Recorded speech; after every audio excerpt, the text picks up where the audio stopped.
Il est 8h15, Jean-Philippe Ballas. L'heure de l'interview politique, Alexandre Carra, vous l'avez surnommé le trublion du PS. Jérôme Guedj est votre invité ce matin. Bonjour Jérôme Guedj. Bonjour Alexandre Carra. Bienvenue sur l'antenne d'Europe 1 et joyeux Noël. Vous avez souhaité un joyeux Noël à vos électeurs et à vos administrés ? Je vais pas souhaiter un joyeux Noël, je souhaiterais probablement la bonne année, mais je sens poindre une volonté d'entretenir la petite polémique lancée par Nadine Morano hier, que j'ai trouvé assez désespérante. Le président de la République, lui, n'a souhaité joyeux Noël que tardivement, effectivement, hier après-midi, sur Twitter, au point de déclencher, vous l'avez remarqué, un certain nombre de critiques de la part de l'UMP, vous l'avez cité notamment Nadine Morano. Oui, mais que voulez-vous ? C'est Noël, on avait l'élévation de l'esprit de Noël, c'était beau, c'était familial, c'était convivial, et d'un coup, les bas-fonds de la médiocrité politique. Nadine Morano se met à tweeter. Et là, je ne sais pas si c'est parce qu'il y a Noël, mais il y a une mère fouettarde qui, à coup de tweets vengeurs, nous ramène à quelque chose qui est un peu détestable, cette volonté toujours de diviser les Français, de les opposer les uns aux autres. Voilà, je comprends que Bernard Accoyer n'en veuille pas comme tête de liste pour les européennes dans le Grand Est. Je trouve que là, on est vraiment dans le degré zéro du débat politique, de savoir à quel moment le président de la République a souhaité joyeux Noël. Franchement, le débat politique mérite mieux que ça. Bon, après cet habillage en règle, on va tenter de revenir sur l'esprit de Noël. Ce soir, nous connaîtrons les chiffres du chômage. Est-ce que le gouvernement en fait assez ? Est-ce que vous pensez que les chiffres seront bons ? Je le souhaite ardemment. D'abord parce que le président de la République a engagé l'ensemble du pays. Alors s'il y a bien un sujet sur lequel on doit tous se rassembler, c'est dans cette bataille pour l'emploi. Donc dans la boîte à outils, beaucoup de leviers ont été mis sur la table. Donc moi, je souhaite qu'après les chiffres du mois d'octobre, les chiffres du mois de novembre soient bons et que le pari du président de la République puisse être tenu. Parce que derrière ces chiffres, c'est autant de situations. Et quand on fait baisser ne serait-ce que de 1000, 10 000, 20 000 le nombre de demandeurs d'emploi, c'est autant de familles et qui ont une perspective positive. Et c'est entretenir le début de confiance dont on a besoin dans le pays. Donc moi je souhaite que ça fonctionne. Après, on peut discuter de l'ensemble des outils qui sont mis sur la table. Jérôme Guedj, est-ce que c'est l'avenir politique du gouvernement, comme le disait Antonin André sur notre antenne ce matin, qui se joue sur les chiffres du chômage ? Incontestablement, c'est le chantier majeur du quinquennat. C'est là où les précédents gouvernements avaient échoué. Avec cette progression, il faut le rappeler, le chômage, il progresse constamment depuis des mois et des mois, depuis au moins avril 2011, même si c'était le cas auparavant. Donc oui, le président de la République, l'ensemble du gouvernement est mobilisé, l'ensemble de la majorité est mobilisée sur ce sujet. Donc je ne sais pas si c'est l'avenir politique, mais nos concitoyens sont préoccupés par le chômage et le paquet est mis par le gouvernement. Avec beaucoup d'outils, on a beaucoup parlé des contrats aidés de manière parfois un peu péjorative en disant c'est pas, moi j'entends à droite, c'est assez détestable les gens nous dire c'est des sous-emplois, c'est des faux emplois. Je trouve ça absolument insupportable. Moi j'en peux plus de ce discours ces leaders de l'UMP qui nous disent le chômage diminue parce qu'il y a des emplois aidés. Écoutez, ça fait partie de la boîte à outils. On signe des emplois d'avenir dans toutes les collectivités locales. Moi je dis tant mieux. Dans mon département, on a créé des emplois dans les collèges pour servir le petit déjeuner aux collégiens. C'est des vrais emplois. Les gens ils se lèvent à 6h du matin, ils vont servir le petit déj aux collégiens. Il y a des contrats aidés dans les collectivités locales, c'est pas un drame. Il y a les contrats de génération qui montent en puissance. Bref, il y a des choses qui ont été créées par ce gouvernement. Voilà. Jérôme Guedj, vous parlez de la boîte à outils, cette expression qui avait fait sourire, la boîte à outils de François Hollande. Mais est-ce que les outils sont assez efficaces ? Parce que ça ne peut pas se résumer aux emplois aidés. Ça n'a qu'un temps, les emplois aidés. Oui, mais regardez, dans le même temps, Montebourg lance des filières industrielles. Il faut que ça monte en puissance. La Banque publique d'investissement est créée. Il faut que ça monte en puissance. Donc après on peut questionner d'autres dispositifs. Je veux pas écarter les interrogations que les uns et les autres on peut avoir, par exemple sur le crédit impôt compétitivité. Tout à l'heure vous parliez des marges des entreprises. Écoutez, moi j'attends d'évaluer ce dispositif pour voir si... Pour vous, le CICE, ça ne marche pas ? En tous les cas, il ne faut pas qu'on fasse de la baisse du coût du travail l'alpha et l'oméga de la politique économique. Voilà. Il ne faut pas qu'on mette tous les œufs dans le même panier. Tout mettre sur la politique de l'offre. Il y a aussi, vous savez, pour entretenir le début de croissance retrouvée, en tous les cas l'espoir de croissance retrouvée, qui est là, qui est à nos portes, il y a aussi la consommation des ménages. Il y a aussi l'investissement public. Et donc, il faut vraiment doser ça avec subtilité. C'est en tous les cas, pour moi, l'enjeu principal de 2014, faire attention à ce que, notamment par la consommation des ménages, notamment par les dépenses publiques, qui ne sont pas un gros mot, je le dis, qui créent aussi de la valeur, on puisse soutenir la croissance qui est à nos portes. Oui, mais Jérôme Guedj, on le disait tout à l'heure, les emplois aidés ne suffisent pas. Il va falloir passer à un moment ou un autre le relais pour la création d'emplois à l'économie réelle. Est-ce que dans ce cadre, il ne faut pas aujourd'hui quand même baisser les charges des entreprises si on veut que les entreprises embauchent ? Oui, mais vous voyez, c'est un discours un peu simpliste, parce que les charges des entreprises, c'est quoi ? C'est aussi le financement de la protection sociale. Et donc, si à un moment, la protection sociale voit ses financements taris, alors quelles sont les prestations sociales qui vont moins progresser, voire qui vont diminuer. Or, la dépense sociale, la protection sociale, concrètement, vous savez, ce pays s'enorgueillit d'avoir un taux de natalité qui est important. C'est lié à quoi ? C'est lié à une politique de soutien aux familles via les allocations familiales, via les dispositifs de prise en charge de la petite enfance, qui sont au cœur du modèle social français, au cœur de notre pacte républicain. Donc, il faut faire attention à préserver tout ça. Aujourd'hui, tout ceci est préservé, mais il ne faut pas qu'on cède aux sirènes. Quand j'entends M. Gattaz qui nous dit qu'il faut baisser de 100 milliards d'euros les dépenses publiques et notamment les dépenses sociales.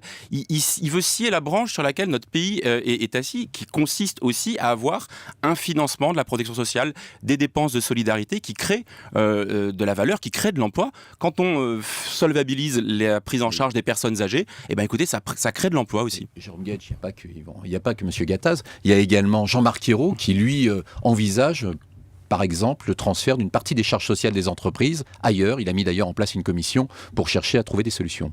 Oui, mais moi je dis, c'est là qu'il faut faire attention. Voilà. C'est-à-dire qu'on ne peut pas transférer exagérément, voire totalement, le financement de la protection sociale payé par les entreprises sur les ménages. Je préfère qu'on réfléchisse, c'est ce qui m'intéresse dans la réforme qui est envisagée par le Premier ministre, dans cette réforme fiscale, je préfère qu'on envisage une nouvelle assiette pour les cotisations sociales patronales, pourquoi pas sur la valeur ajoutée créée dans les entreprises plutôt que sur la masse salariale, parce qu'en effet, je peux entendre qu'une fiscalité ou des prélèvements assis uniquement sur la masse salariale peut avoir des effets dépressifs, mais plutôt que de tout passer par-dessus bord, je préférais qu'on réfléchisse à une nouvelle assiette. C'est pour ça que dans la réforme fiscale, je veux que tout puisse être mis sur la table. Alors justement, puisque vous parlez de la réforme fiscale, comment vous voyez cette réforme fiscale ? Est-ce que ce n'est pas d'abord une manœuvre politique du Premier ministre pour retrouver une unité dans la majorité et justement pour vous séduire, vous, la gauche du Parti Socialiste ? Ce serait nous faire trop d'honneur. Moi, je prends très au sérieux. Trop d'honneur en même temps, je crois que Jean-Marc Ayrault vous a reçu en tête-à-tête il y a quelques jours. Oui, mais parce que je l'en remercie, je trouve ça intéressant de pouvoir avoir une discussion politique avec le Premier ministre.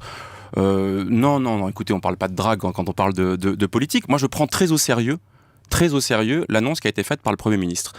D'abord parce que c'est un engagement du président de la République et que moi je suis hollandais jusqu'au bout des ongles quand il s'agit de mettre en œuvre les engagements sur la base desquels nous avons gagné l'élection présidentielle. Il y avait l'engagement 14 qui est destiné à mettre en place une fiscalité plus juste. Aujourd'hui, le système fiscal, il est injuste. Je veux qu'on sorte d'un débat que je trouve un petit peu mortifère sur le trop d'impôts. Moi, je préfère qu'on parle de mieux d'impôts. Pourquoi est-ce que en matière de fiscalité des ménages, grâce aux niches fiscales et grâce à tous les dispositifs d'optimisation, les ménages les plus aisés payent un taux moyen d'imposition plus faible que les classes moyennes. Pourquoi est-ce que les petites entreprises, les PME, payent un taux d'imposition plus important que les grands groupes qui sont capables de faire de l'optimisation ? Pourquoi un habitant d'un HLM à Massy, il paye une fiscalité locale plus importante que dans les beaux quartiers ? Je trouve qu'on a un système qui est injuste et donc le fait de le mettre sur la table, ça m'intéresse au plus haut point. C'est pour ça que je le prends très au sérieux. Encore une fois, François Hollande, quand il a fait cette annonce, il considérait que c'était un moyen de mettre plus de justice et donc aussi de soutenir les catégories moyennes et les catégories populaires. Si je vous ai bien compris, vous êtes le dernier des Hollandais, donc ça veut dire que vous croyez encore, par exemple, à la fusion de l'impôt sur le revenu et de la CSG ? Oui, d'abord parce que c'était un des engagements. Vous êtes l'un des rares.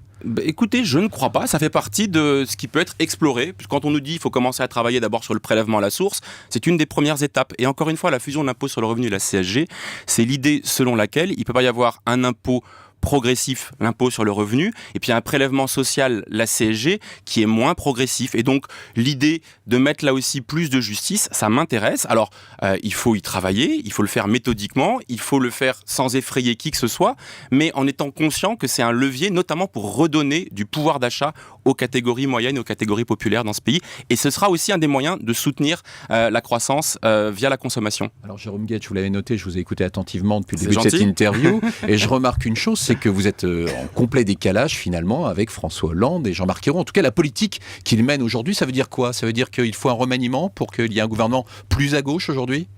Mais c'est pas le casting qui m'intéresse. Voilà, moi ce qui m'intéresse c'est la ligne politique et c'est les résultats. Il faut changer de ligne politique alors. Non mais nous c'est pas un secret. On plaide pour une inflexion. Moi je table sur le pragmatisme de François Hollande, sur le fait de dire.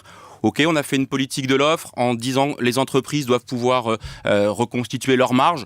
J'entends qu'elles sont très faibles depuis un très faible niveau depuis très longtemps, mais dans le même temps, il faut aussi soutenir la consommation des ménages, l'investissement public des collectivités locales. Donc, je demande à ce qu'il puisse y avoir un équilibre dans la politique menée par le gouvernement, et ça ne passe pas par un remaniement. Je dirais encore une fois, le remaniement, c'est pourquoi ? C'est pour faire les commentaires pendant quelques jours. Ce qui m'intéresse, c'est les résultats, et encore une fois, la capacité dans la majorité de discuter. Regardez la réforme fiscale, la CSG progressive qu'on défendait avec certains il y a quelques mois, on nous disait non, vous n'y pensez pas. Aujourd'hui, elle est sur la table. Même Michel Sapin a dit pourquoi pas la CSG progressive. Elle est sur la table, mais elle n'a pas encore vu le jour. Oui, mais au moins il y a du débat. Vous savez, à gauche, c'est une de nos vertus. C'est pas le caporalisme de la droite. On débat entre nous et je crois que c'est utile. D'abord, il ne faut pas redonner un peu de confiance aux Français. Hein. Il y a un chiffre qui est paru, près de 3 millions de Français ne sont pas inscrits sur les listes électorales, 7% du corps électoral, et c'est plus du double dans les quartiers populaires. Alors finalement, les Français ne croient plus en la politique. Ça, c'est pas aussi l'échec de la gauche ?